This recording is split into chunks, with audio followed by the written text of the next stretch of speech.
Muito obrigado por sensibilizar nosso coração para o Evangelho eterno.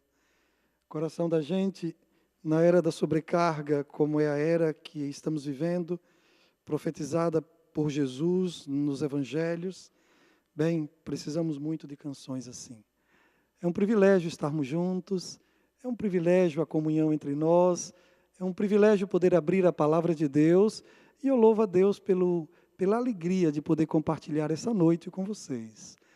É uma noite de evangelho, é uma noite de luz, porque toda vez que Jesus Cristo é exaltado, uma luz brilha na vida de todos aqueles que, de alguma maneira, conseguirem abrir seus ouvidos para que a palavra do Senhor encontre espaço em sua alma.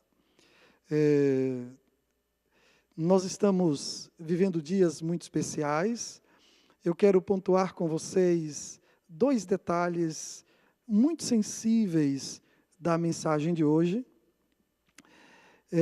Nossa preocupação hoje é tocar no aspecto de viver o amor que devemos viver, esse amor de família, esse amor, esta relação de marido e mulher, de pais e filhos, tudo isso no contexto da sobrecarga. Como vamos amar na era da sobrecarga? Eu quero convidar todos a abrirem a palavra de Deus no Evangelho de Lucas, um texto que eu citei ontem, não cheguei a ler, mas citei e declinei esse texto de memória, mas eu quero chamar a atenção de vocês para a palavra de Deus em Lucas 21, 34. Evangelho de Lucas, capítulo 21, verso 34.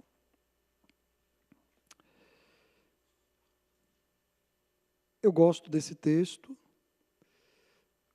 de uma maneira especial, porque ele nos fala a uma realidade que precisamos considerar. Considerar. Esta é a palavra. Deixe-me, antes da leitura, pontuar um detalhe. O sistema familiar está enfermo, mas não está falido. Vamos colocar isso? É uma base sobre a qual eu pretendo estabelecer a fala de hoje. O sistema familiar está enfermo, é verdade, mas ele não está falido. Eu vou apresentar 3 textos bíblicos agora, e um deles vai estabelecer com clareza que nosso sistema está enfermo, mas claramente vamos perceber que há um plano de Deus de salvação para o contexto da família. E vamos começar considerando este. Lucas 21, 34.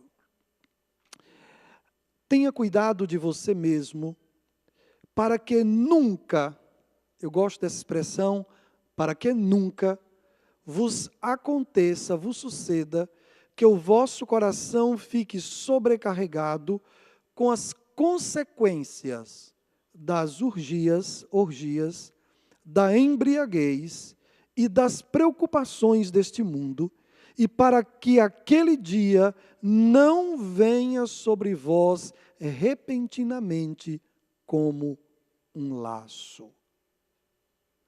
Acautelai-vos, vigiai, diz outra versão, por vós mesmos, para que não aconteça que o vosso coração fique sobrecarregado com as preocupações desta vida.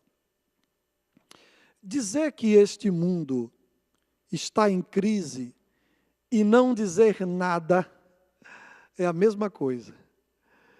Porque, em realidade, desde que o pecado entrou nesse mundo, o mundo está em crise. E o fim da nossa civilização será marcado por uma crise como nunca houve. Eu disse que dizer que o mundo está em crise e não dizer nada é a mesma coisa, porque o mundo sempre esteve em crise. Porém, eu estou acrescentando que o fim da nossa civilização será marcado por uma crise como nunca houve. No livro de Daniel, no capítulo 12, o verso 1, essa ideia é afirmada, uma crise como nunca houve.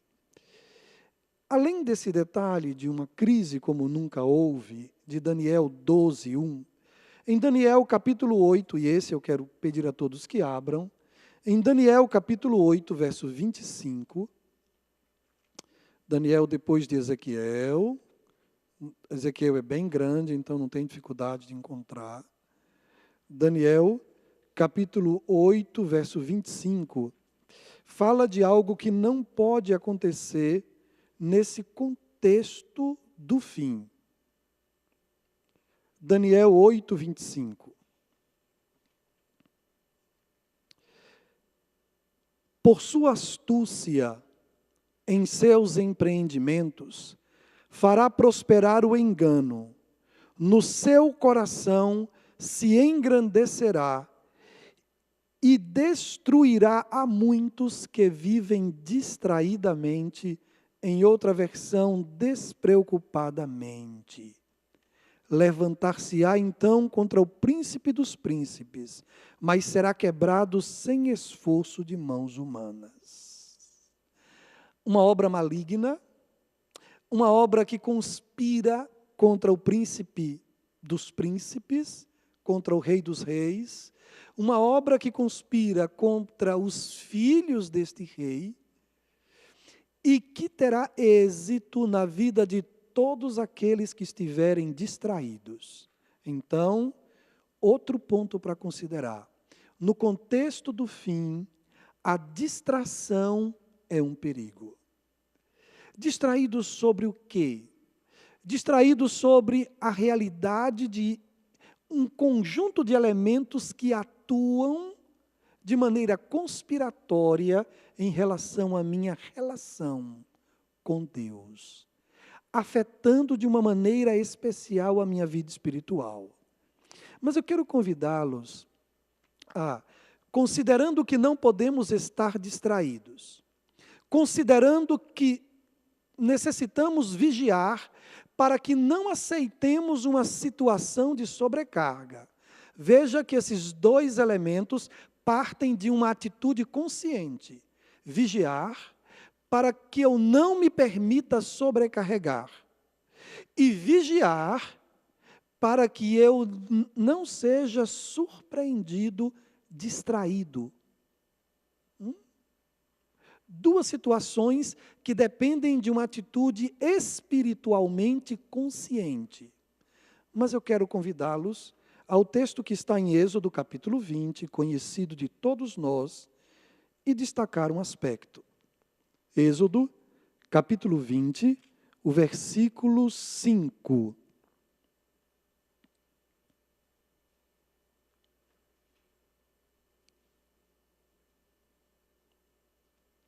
Não os adorarás, nem lhes darás culto, porque eu sou o Senhor teu Deus, Deus zeloso, que visito a maldade dos pais nos filhos, até a terceira e quarta geração daqueles que me aborrecem. Eu sou o Senhor teu Deus, Deus zeloso, cuidadoso. Eu conheço, eu visito, eu conheço a maldade dos pais que está presente nos filhos. Um sistema enfermo. Todas as nossas famílias carregam enfermidades. Todos nós estamos enfermos. Mas a família não é um sistema falido. Não é. A maldade dos pais que está nos filhos, alguns chamam de maldição familiar. Algumas tendências, e somente Deus sabe, quanto de mim é meu e quanto de mim veio como herança. Herança da convivência, herança até genética. Quanto de mim é meu? Deus sabe. Deus sabe E eu vou dizer mais, só Deus e eu é que sabemos quanto é difícil ser eu. O que significa ser eu?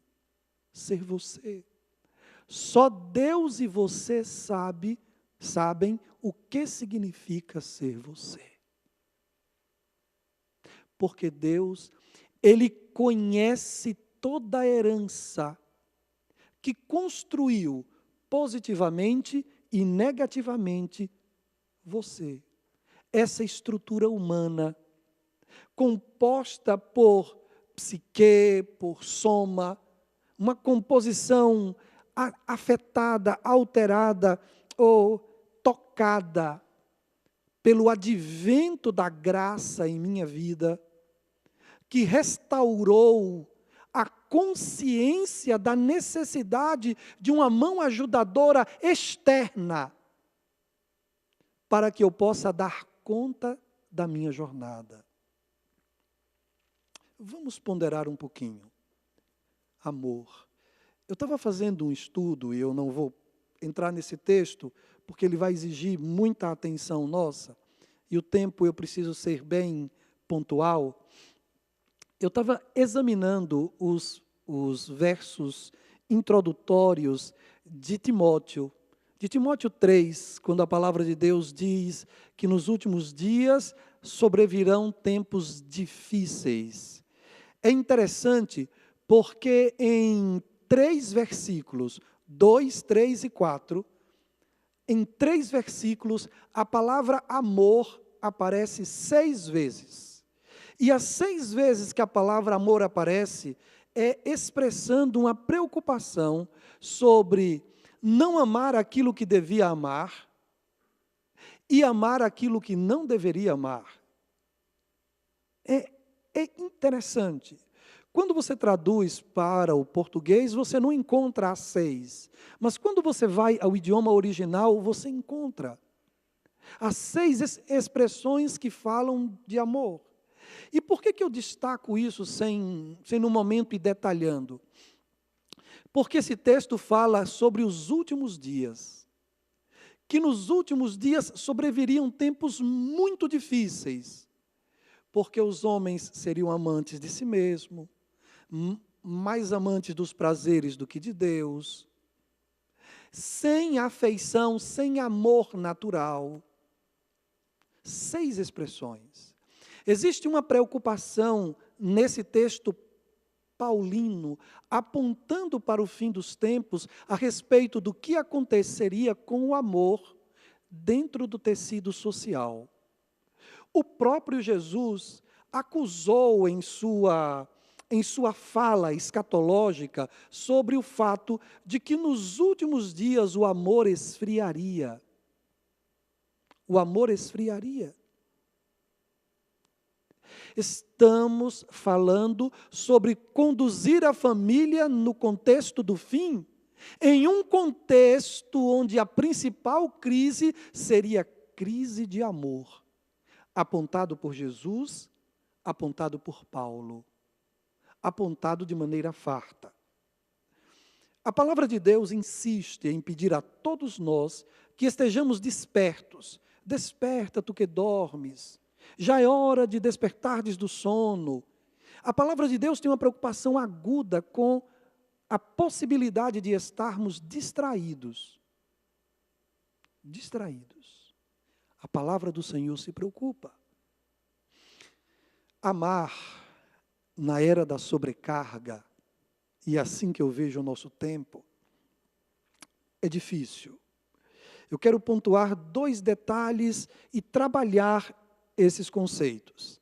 Primeiro, Jesus não veio transformar gente mal educada em gente bem educada.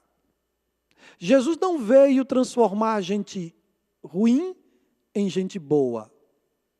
Jesus veio transformar gente morta em gente viva.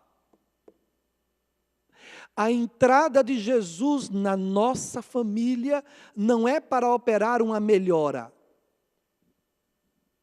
Esse meu filho estava perdido e foi achado. Estava morto e reviveu. A entrada de Jesus traz vida. Vida. Esse é um elemento. E vocês vão ver que depois junta tudo, durante a mensagem e até o fim, tudo se conecta. E eu quero pontuar um pensamento de Agostinho, quando Agostinho, e esse é um apelo que eu faço em função dos textos bíblicos que vou utilizar agora, Agostinho disse: aquele que aceita da Bíblia só a parte que quer, acredita em si mesmo e não na Bíblia. Eu vou repetir. Aquele que aceita da Bíblia só a parte que quer, acredita em si mesmo e não na Bíblia. Esse é um povo, nós, cujas características, ou a característica básica, é nossa relação de submissão à palavra de Deus. Esclarecendo isso. Toda heresia nasce de uma Bíblia adulterada, ou por acréscimo, ou por supressão. Ou se suprime, ou se acrescenta. Tá? Entre nós e nossos irmãos católicos, existe uma diferença sobre como vemos a Bíblia. Para eles, a igreja é uma autoridade sobre a Bíblia. Quando a Bíblia e a igreja têm algum conflito de interesses, muda-se a Bíblia. Porque a igreja é uma autoridade sobre. No nosso caso, não. A partir de nossa perspectiva, a Bíblia é uma autoridade sobre a igreja. E quando os dois estão em conflito, muda-se a igreja, muda a minha vida, muda a minha família, mas não muda a palavra do Senhor. E nenhum pastor, líder, autoridade máxima de nossa igreja, eu creio, que jamais virá aqui para distorcer a palavra de Deus. A palavra de Deus pregada deste lugar, às vezes incomoda muito. Às vezes ela é desconfortável. Eu sei que às vezes eu me mexo no banco, porque mudar a minha vida não é o que eu estou querendo, mas é o que eu preciso. E a minha relação com o Evangelho precisa ser uma relação de submissão à palavra de Deus. Bem, eu vou colocar mais um detalhe sobre a Bíblia. Para nossos irmãos pentecostais, de maneira geral, nossos irmãos reformados, nossos irmãos batistas, para nossos irmãos desta linha toda, a relação entre o Antigo Testamento e o Novo Testamento é uma relação de substituição. Hans Larondel, falando desse tema, ele diz que para esses nossos irmãos, o Novo Testamento veio para substituir o Antigo. Para nós, adventistas, quando um pregador diz, abra a sua Bíblia, nós vemos a Bíblia de maneira diferente desses nossos irmãos e ainda vemos a Bíblia de maneira diferente dos nossos irmãos católicos. Porque para nós, a relação entre Antigo Testamento e Novo Testamento é uma relação de continuidade. Eu gosto muito de colocar as bases para começar a explicar as coisas. E as bases estão postas. E agora a gente junta tudo, tá certo? Vamos começar a unir as coisas. Todos estão sobrecarregados nos tempos atuais. Os nossos filhos estão. O interessante é que todos nós necessitamos muito, muito de ajuda e de amor, mas nós não temos forças para dar.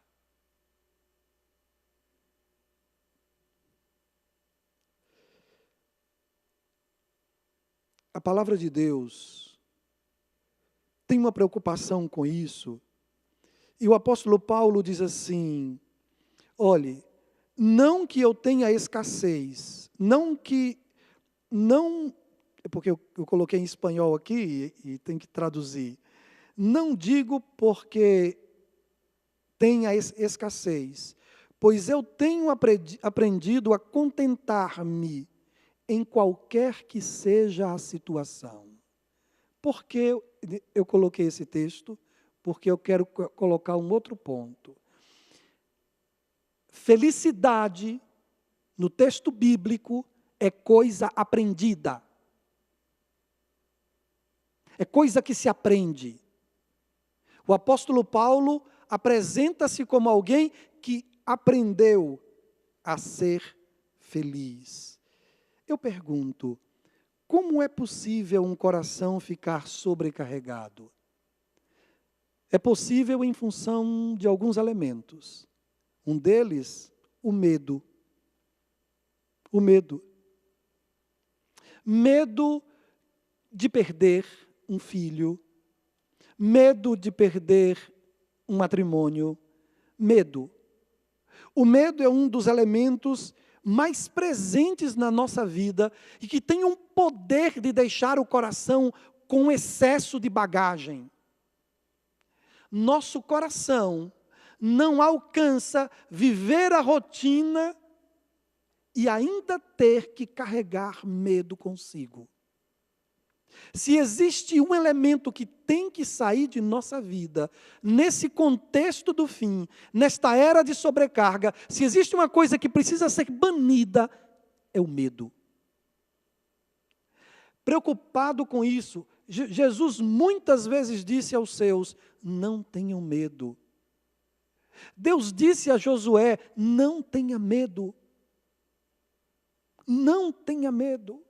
Essa expressão, não tenha medo, é uma expressão muito comum na palavra de Deus. Inclusive, Jesus Cristo, em um contexto onde ele estava indo para ressuscitar a filha de Jairo, Jairo estava ao lado dele, recebeu a notícia da morte da filha. Jesus percebeu a situação, estava atento, embora Jesus estivesse atendendo outra pessoa. Jesus estava atendendo a mulher que padecia de um fluxo de sangue e agora estava curada. E quando chega a notícia para Jairo, a tua filha morreu.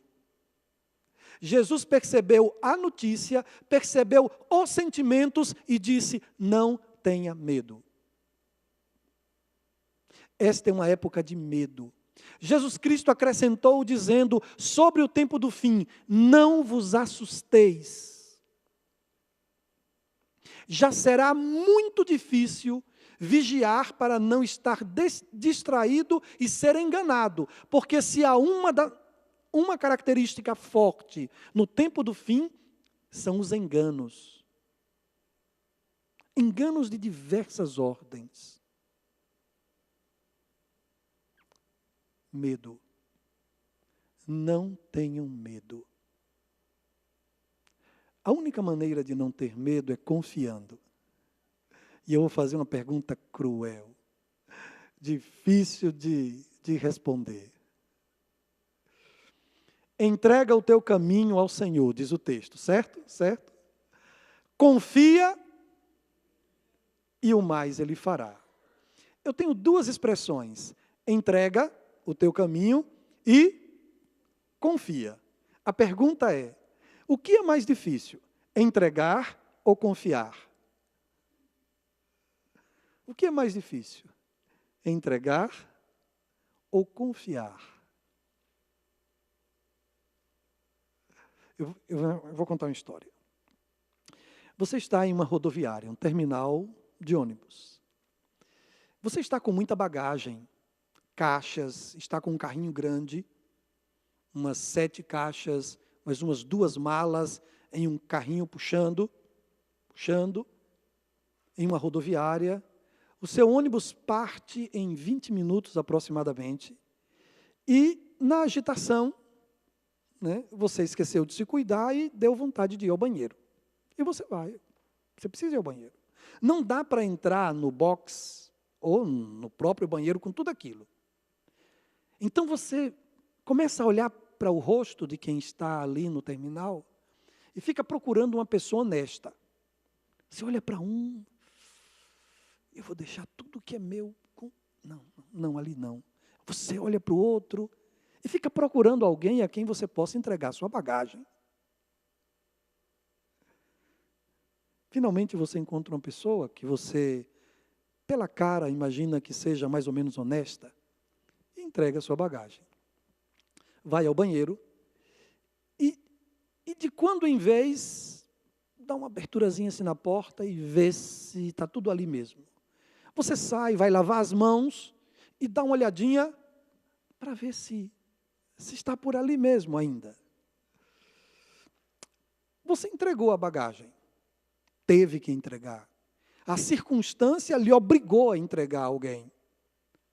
Mas a pergunta é, confiou? Confiou? Sabia que muitas vezes a gente faz isso com Deus?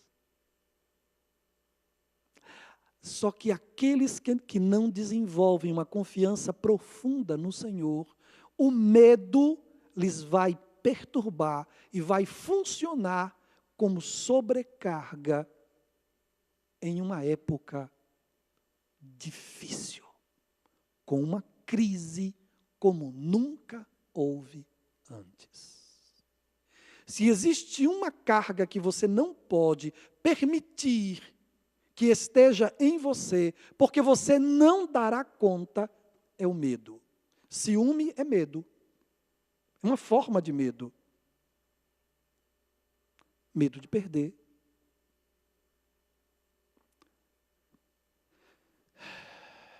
Amar na era da sobrecarga e como precisamos amar. Deus sabe que sem amor nós não vamos vencer esta batalha. A indiferença. Eu quero que todos saibam que amor é coisa que pode esfriar. Amor é coisa que pode esfriar. E a sobrecarga é um fator que pode fazer o seu amor esfriar. Não aceite sobrecarga. Cristo disse que era perigoso. Vigiai para que vosso coração não se sobrecarregue.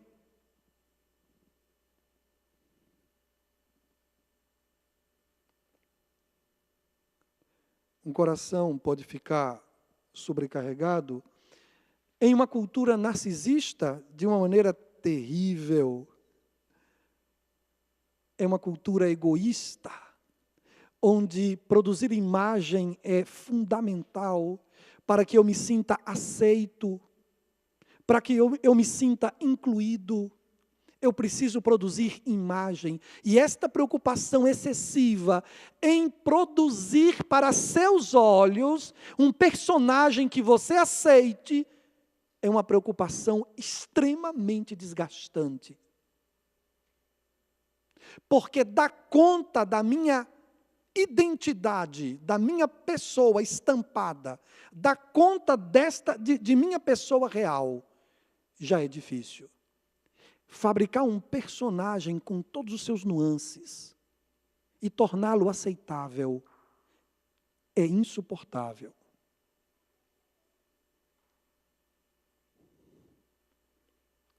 Na era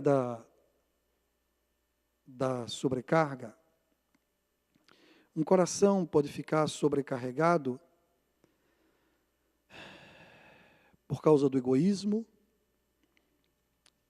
porque na nossa cultura se busca mais prazer do que afeto. Olhem para mim. Tomem atenção nisso. As mulheres. Eu ando muito visitando as pessoas. E vou de casa em casa. Eu percebo as agonias, as alegrias, as tristezas. A vida de pastor é muito assim, sabe? Porque às vezes você entra em uma casa, está todo mundo feliz, aí depois você entra na outra, está todo mundo triste. 5 minutos antes você estava chorando e agora você está festejando. E é assim, você não pode ficar chorando na casa que recebeu uma criança, que ganhou neném, Estão todos felizes. Mas há poucos minutos você estava em uma que no dia anterior havia perdido a mãe. E você vive assim. A emoção de pastor é uma coisa que parece que não tem dono. Não tem dono, é chacoalhada. E nessa rotina a gente percebe algumas coisas. E eu queria dizer isso às mulheres. A coisa mais segura para uma relação de fidelidade conjugal, é nesse sentido que falo, é a amizade. Eu sei que na nossa cultura se aposta muito as fichas na lingerie. E todos estão... Quem precisa entender, está entendendo. Só não está entendendo quem de fato não precisa entender. É lógico que eu não tenho nada contra a lingerie. Até agrada. É interessante.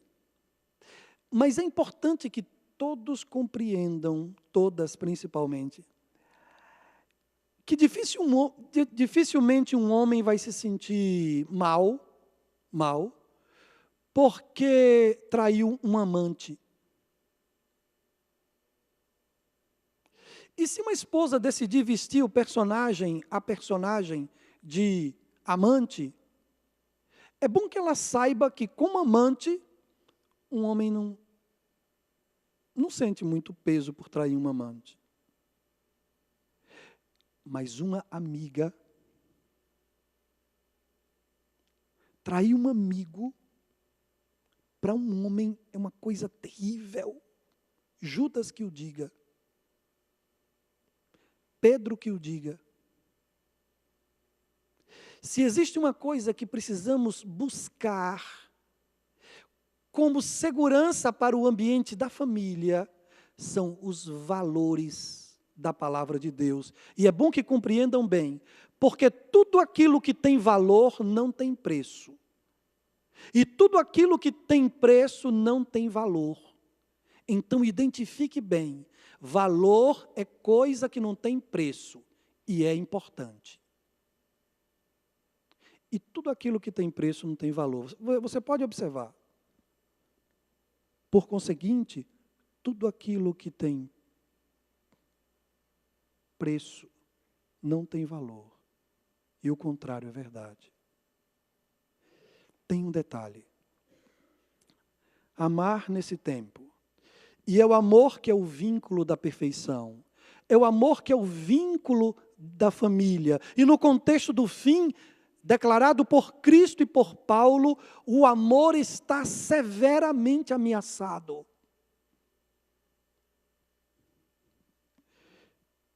A nossa sociedade, ela inaugurou a anarquia dos afetos. Existe uma anarquia dos afetos. Todo mundo é de todo mundo. E quando isso acontece, ninguém é de ninguém. Em uma época em que todo mundo é de todo mundo, nunca se viu tanta gente sofrendo de solidão. Porque quando todo mundo é de todo mundo, ninguém é de ninguém. Nesta época, a gente vive a anarquia dos afetos, a gente vive a anarquia dos limites. Eu sou testemunha, como pastor que recebo as crianças, que tem um departamento infantil em minha igreja, uma vida de pastor normal. Eu sou testemunha de quão, em espanhol, niñocêntrica. Em português, criançocêntrica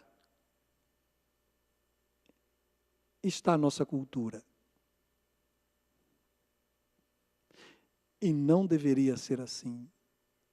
A criança, ela deveria entender que quando tem dois adultos conversando, ela deve esperar o momento dela. Ela deve receber atenção. Mas ela precisa entender que ela não é o centro. Não é o centro. Na família, o centro é Cristo.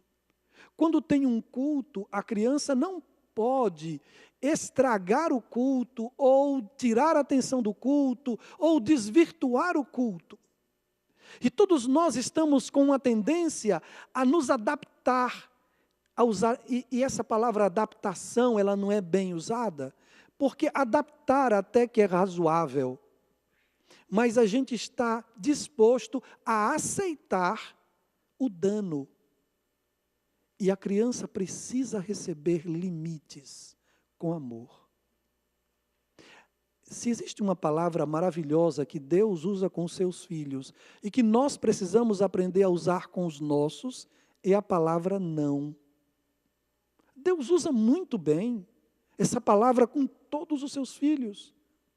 E por que nós não aprenderíamos com aquele que sabe ser pai e que é pai de todos, a ser pai de 2, de 3, de 1? E ele é pai de todos. E ele usa de uma maneira maravilhosa a palavra não. Um símbolo de limites que todos, desde a mais tenra idade, necessitamos.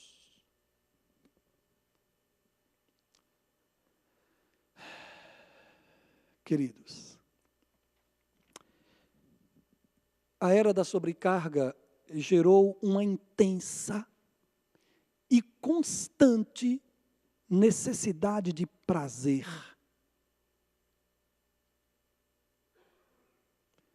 Uma necessidade constante de prazer.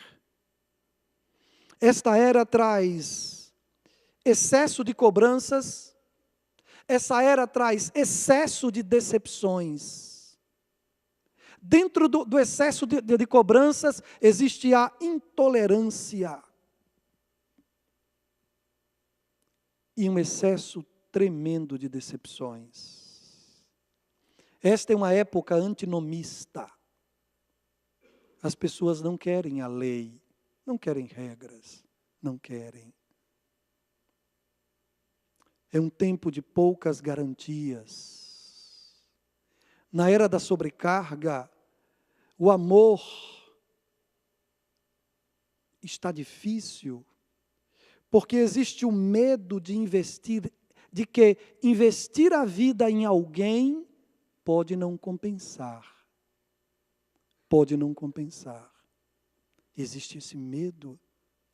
Existe a tendência de que o prazer sexual substitua o afeto. E nós precisamos de afeto. Precisamos. Neste tempo, a autopiedade, a vitimização é constante. Eu tenho interagido com casais, com famílias em crise, e é impressionante, porque às vezes acontece, uma parte do matrimônio comete um erro, e depois a outra parte comete o mesmo erro. E é impressionante como, em um dos casos, uma parte perdoou quando o outro errou. Mas aconteceu, depois de algum tempo, que essa outra parte errou também. Mas esta outra não quis oferecer o perdão. Eu perguntei, mas por que não? Por que você está mais focado no erro que ela cometeu contra você do que no erro que você cometeu contra ela?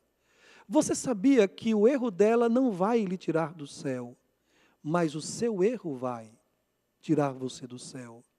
E por que você está sofrendo mais pelo erro que ela cometeu contra você do que pelo erro que você cometeu contra ela? Por que você sofre mais por isso? Você sabe por quê? Porque nós perdemos a noção de que pecamos contra o céu. Perdemos esta noção.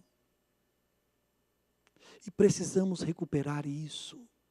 No contexto da família, nós cometemos erros que agridem o céu. E precisamos nos dar conta de que agredimos a Deus e necessitamos buscá-lo para adquirir dele o seu perdão. Queridos,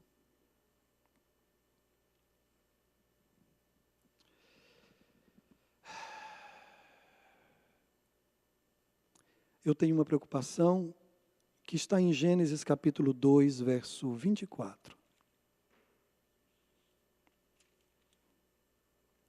Gênesis capítulo 2, verso 24.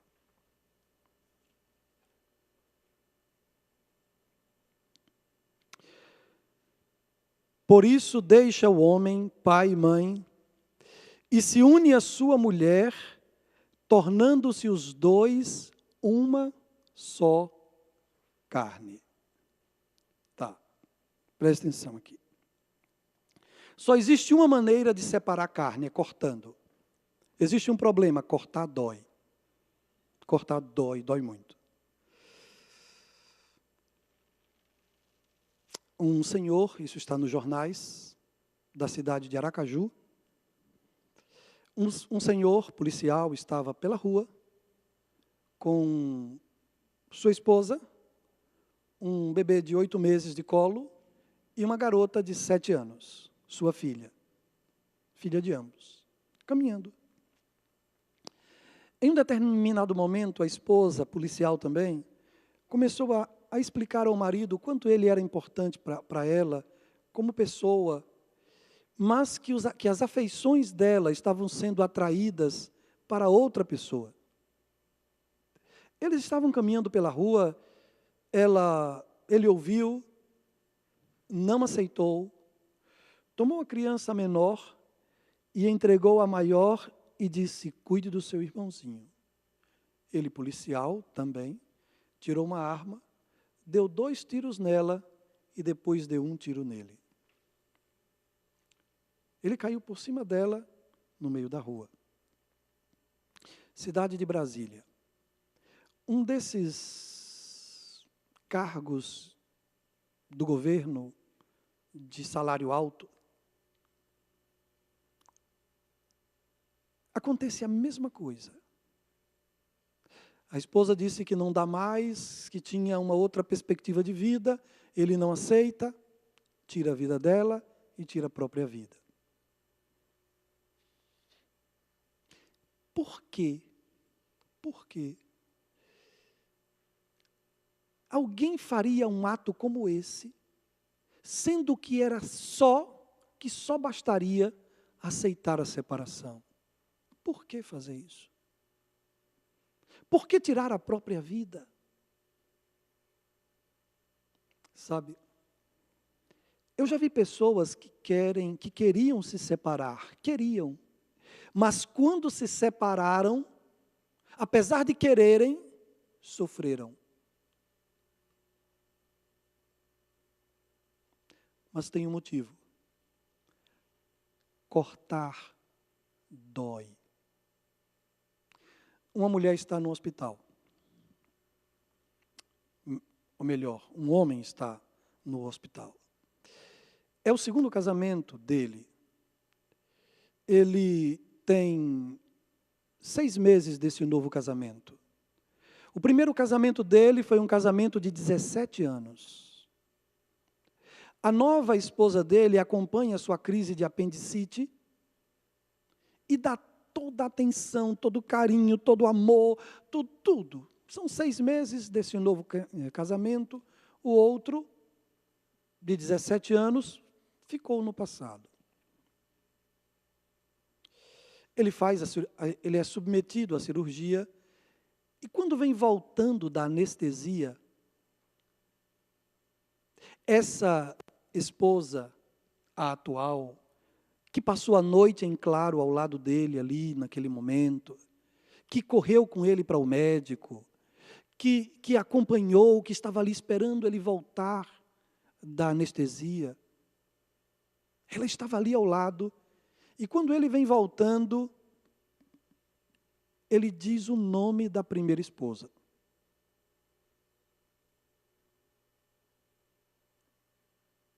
Diz o nome da primeira.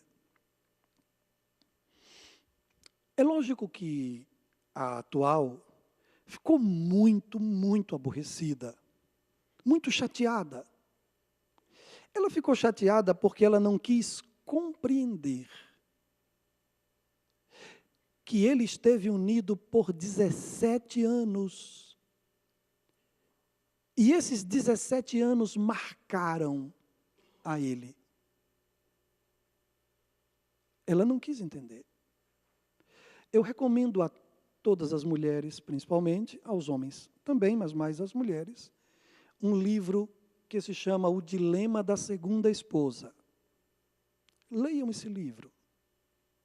É um tema interessante, em um contexto onde eu vejo na igreja, cada vez mais comum, e eu vejo crescendo tremendamente o número de novos casamentos. Para que vocês tenham uma ideia, eu tenho uma comunidade pequena no Paraguai, de 112 pessoas no registro, eu tenho 47 que são divorciados. 47. Último registro contado de um por um. De um por um. 47 de 112 são divorciados. Casais casados, assim, gente casada, eu tenho 24. Mas divorciados eu tenho 47.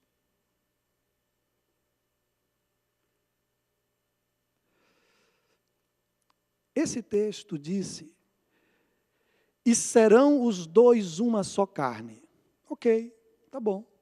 Deus levou esse assunto tão a sério, tão a sério, tão a sério, que ele colocou no casal o mesmo nome. Adão não era o nome do homem. Adão era o nome do casal. Dê uma olhadinha no texto em Gênesis capítulo 5. Capítulo 5, verso 2.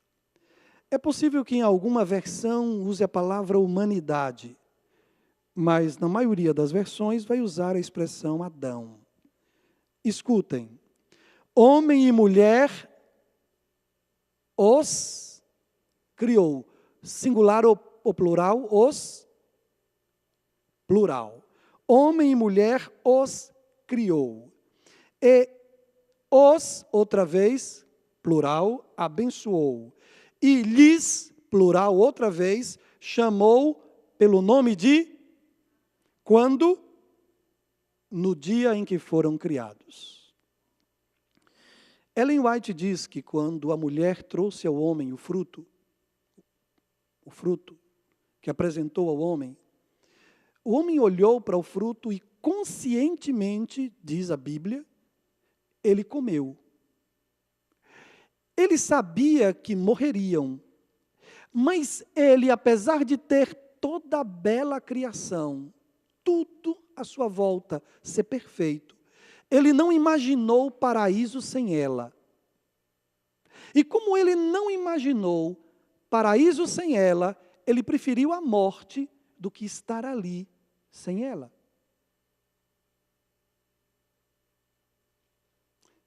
Então, ele comeu. Ok. Comeu. 40 minutos, 1 hora depois, eu não sei quanto tempo depois. Eu sei que algum tempo depois aparece Deus. Adão. E ele chega. Quando Deus dizia a Adão, vinham os dois. Porque Adão não era o nome do homem, Adão era o nome do casal. Eram macho e fêmea. Deus os abençoou. Deus os criou. E lhes chamou por um nome só. Em uma versão, humanidade, mas na maioria das versões e nos textos mais exigentes, você tem Adão como nome do casal. Porque Deus tomou essa coisa de uma só carne, tão a sério, que ele... Como é o nome do senhor? Como? Evaldo. E da senhora? Neuci e Evaldo. A ideia de Deus, Evaldo, é que quando Deus chamasse, quando você escutasse a palavra Neuci, você se virasse como quem está chamando você, como quem está chamando Evaldo. A ideia de Deus é que a união entre marido e mulher, entre Neuci e Evaldo, seja tão profunda que quando Neuci escute a palavra Evaldo, ela se vire como quem se vira quando escuta seu nome. É uma ideia profunda de Deus. E serão os dois uma só carne, e ele dá um nome. Aí eu pergunto, quem foi que colocou na mulher o nome de Eva? Quem colocou? Gênesis capítulo 3, verso 20. Gênesis 3, 20. Quem colocou? Quem colocou? Adão. Faço outra pergunta. Ele colocou esse nome nela antes do pecado ou depois do pecado? Antes ou depois? Depois. Aí você tem um começo sério de divórcio. Ele viu a situação e diz, olha, vamos fazer o seguinte, eu vou ficar com esse nome, você fica com outro nome. Eu vou colocar em você o nome de Eva. Ele não tinha colocado nome nela, como ele colocou nos outros ou nos animais. Ele não tinha colocado nome nela. Ele só colocou um nome nela depois do pecado. Antes, ele não tinha colocado um nome nela. A ideia de Deus é que exista uma unidade profunda, mas não haverá uma unidade profunda sem o vínculo da perfeição, que é o quê? Amor. Agora, na era da sobrecarga, eu não conheço nada mais ameaçado do que o amor. Aí vem o nosso ponto. Guardar, acautelar, cuidar para que o coração não se sobrecarregue, para que todo esse conjunto de coisas como medo, um conjunto de elementos que nós pontuamos aqui, não assaltem a sua alma, é para preservar a sua capacidade de seguir amando. Amando. Gente querida, filhos de Deus, Deus tem um plano, Deus tem um sonho, de uma maneira muito, muito doce. O nosso Deus deseja que minha família seja um abrigo. Dolores Conran, uma mulher que escreveu um livro sobre a transferência de militares. É um livro interessante para pastores, porque fala do efeito da transferência dos militares sobre os filhos. Quando uma família de militares é transferida de uma cidade para outra, e como isso repercute nos filhos. Muito interessante a obra dela.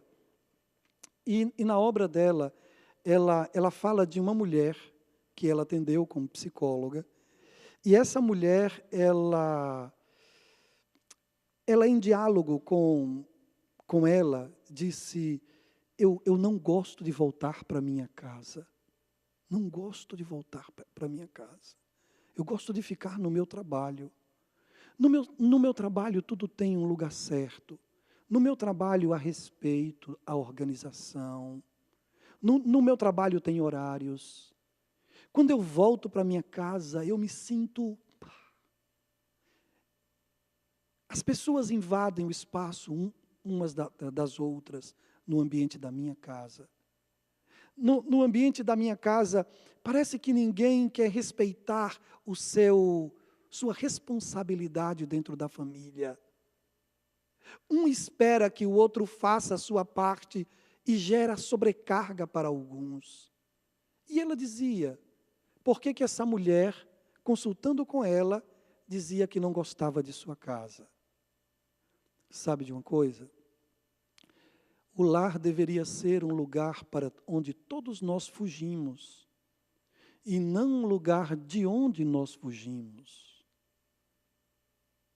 O lar deveria ser um lugar para onde nós deveríamos querer voltar.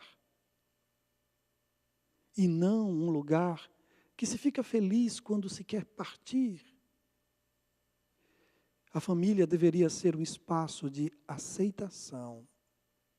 Aceitação. Eu vou encerrar. Eu só queria que vocês refletissem em um ponto, ok? Uma família tem um filho de 15 anos. E esse garoto pede para ir a uma festa. E a família permite. E ele vai à festa. Nessa festa tem um cara descolado, com uma jaqueta bem maneira. Ele tem uns 35 anos. Ele faz o movimento das drogas com a rapaziada. Esse cara, quando o seu filho chega, ele fala, gente, para tudo. Chegou o cara. É o vocabulário. Chegou o cara. Esse cara é bom de bike. Esse cara é bom na escola. E enche a bola do seu menino. E seu menino se sente bem, mas bem mesmo. Mas muito bem. Ele chama uma garota e diz, mina, vem. Esse muchacho é top. E o seu menino cresce, fica grande. Dá 11 horas, meia-noite, 1 da madrugada. Você está no sofá, preocupada. Ele não atende o telefone porque ele está entretenido pelo ambiente. 2 horas da madrugada e a porta faz. O menino entra. Você olha o relógio, cheia de amor por seu filho, cheio de preocupação com seu filho, e diz, isso é hora de bandido, isso é hora de marginal, e começa a dizer coisas. Eu vou fazer uma perguntinha. Quem ama mais o seu filho? Você ou o bandido? Óbvio, resposta óbvia. Quem tratou melhor o seu filho? O bandido, que valorizou ele a um ponto que fez ele gostar de estar onde estava. Ou eu e você, que cheios de amor e preocupação, recebemos nosso menino e, verbalmente, fizemos com que ele se sentisse um lixo. Ele vem de um lugar onde ele se sente um top, e entra em um lugar onde ele se sente um verme. Quem ensinou o bandido a tratar seu filho como Jesus o trataria? Claro, por outros motivos. O bandido tem motivos que não são iguais aos de Jesus. Mas tem o tratamento, 3 palavras, apreço. Aprovar naquilo que, em alguma virtude que o outro tem, e aceitação. São 3 As da maneira de Jesus tratar as pessoas, que deveriam ser para nós modelo para os nossos relacionamentos. Apreço, aprovação e aceitação. O que faz um bandido entender que valorizar as pessoas, aceitar as pessoas, aprovar as pessoas, faz bem? E o que faz a gente, mesmo cheios de muito amor e preocupação, desabafar nossa preocupação de maneira negativa, produzindo um sentimento que conspira contra o resultado que queremos adquirir, que é que o nosso filho se sinta bem em casa e seguro em casa. Eu quero convidar vocês a uma atitude de sabedoria no ambiente doméstico. Eu quero convidar as mulheres a entenderem que a amizade é mais poderoso que lingerie para produzir fidelidade. Eu quero convidar os pais a compreenderem que a aceitação, apreço e aprovação dão mais resultado que bronca. Não que a gente não deva reprovar, dizendo, eu não lhe condeno, agora vai e não peque mais. Jesus Jesus aceitou a Maria? Aceitou. Mas ele aprovou o erro dela? Não. Não. Mas ele aprovou as virtudes do jovem rico? Aprovou.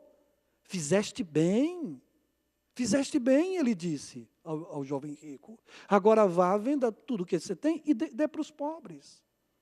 Eu estou convidando todos nós a uma atitude de sabedoria no ambiente familiar. Atitude de sabedoria. Na era da sobrecarga, a estratégia é paulina. É construir relacionamentos estáveis e seguros, para que na minha crise, a minha esposa me ajude, os meus irmãos na fé e os meus filhos me ajudem.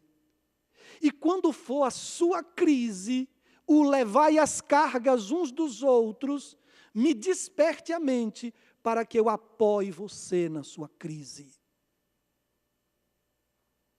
O segredo, nessa era de sobrecarga, para alcançarmos, para chegarmos ao fim dessa jornada, é levai as cargas uns dos outros. Levai as cargas uns dos outros. Deus abençoe você, sua família, encha você da sua graça e da sua paz. E cuidado com todas as coisas que conspiram contra o desenvolvimento do amor na sua alma. Deus abençoe a todos. Amém. Restaura, Senhor. Restaura meu quebrantado coração. Restaura, Senhor, minha vida. Restaura meus sonhos, restaura meus planos. Só o Senhor pode, só o Senhor é capaz. Ninguém deseja restaurar a mim mais do que o Senhor. Faça com que essa canção seja uma realidade na minha vida, Senhor.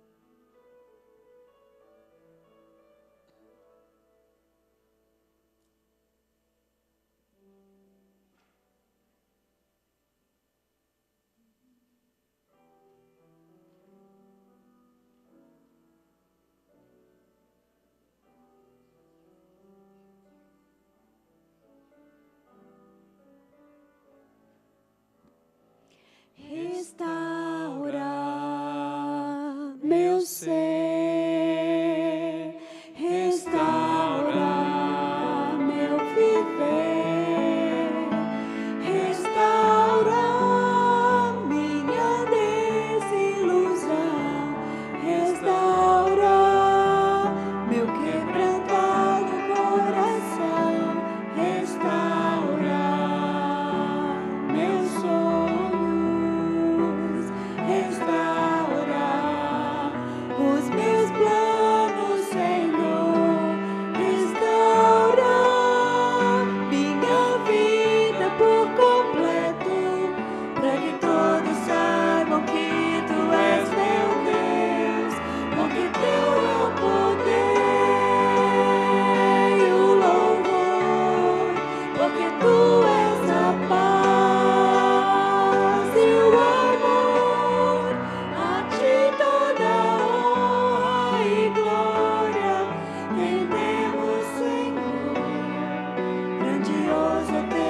agir em nossas vidas,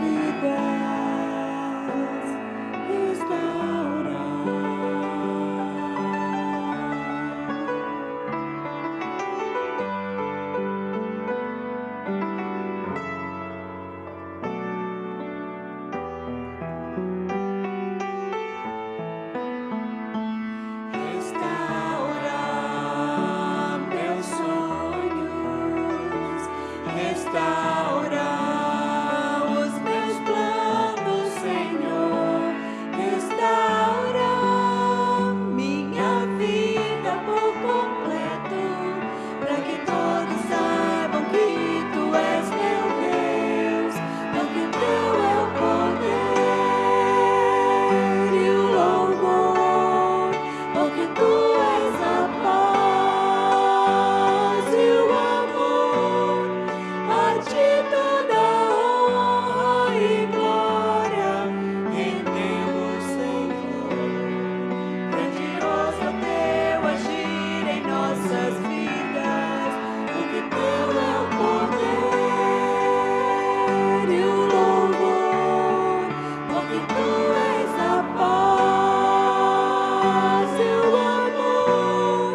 A Ti toda honra e glória rendemos, Senhor. Grandioso é o Teu agir em nossas vidas,